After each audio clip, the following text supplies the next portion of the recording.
We have already discussed about money bill, financial bill, ordinary bill. Now we'll go for constitutional amendment bill.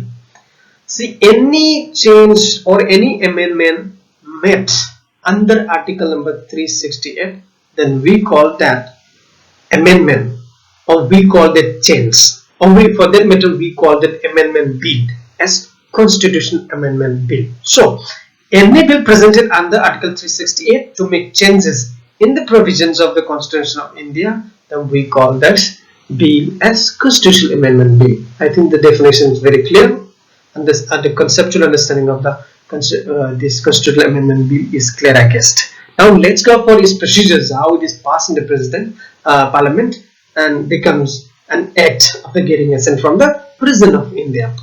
As usual, I divide the entire procedures broadly into 6 phases. Now let's begin from source of bill. Like ordinary bill, constitutional bill can be introduced either from the Lok Sabha or the Rajya Sabha. Again, like ordinary bill, constitutional amendment bill needs no prior recommendation from the President of India before the bill is introduced in the Parliament. Again, like ordinary bill, both Lok Sabha and Rajya Sabha enjoy equal legislative jurisdiction.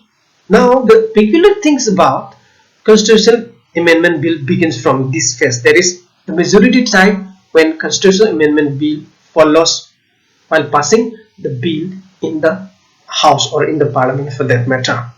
So majority type followed in the constitutional amendment bill is special majority, or for that matter special majority with state ratifications. I'm not going to discuss about this special majority or special majority with ratification in detail. We'll have a separate videos for this. Please see the entire discussion there in that video.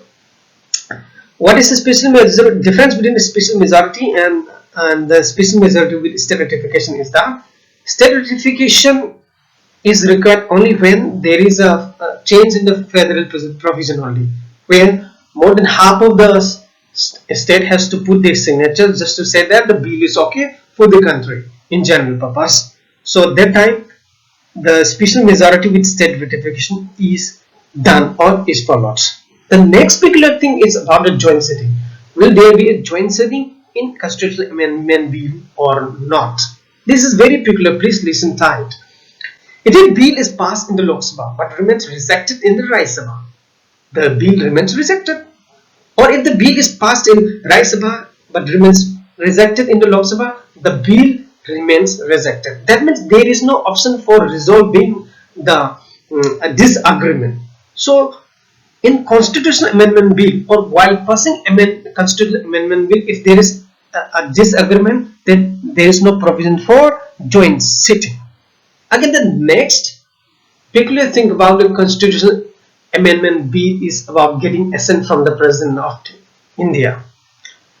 Here in constitutional amendment bill, unlike other 3 bills, the President is bound to give his assent. It is mandatory, and this mandatory was prescribed by the 24th Amendment Act 1971. So after 1971, if there is a constitutional amendment bill or constitutional amendment bill is being sent to the President, then the President has to put the signature. President has to say the bill is okay, and it's mandatory for the President to put it.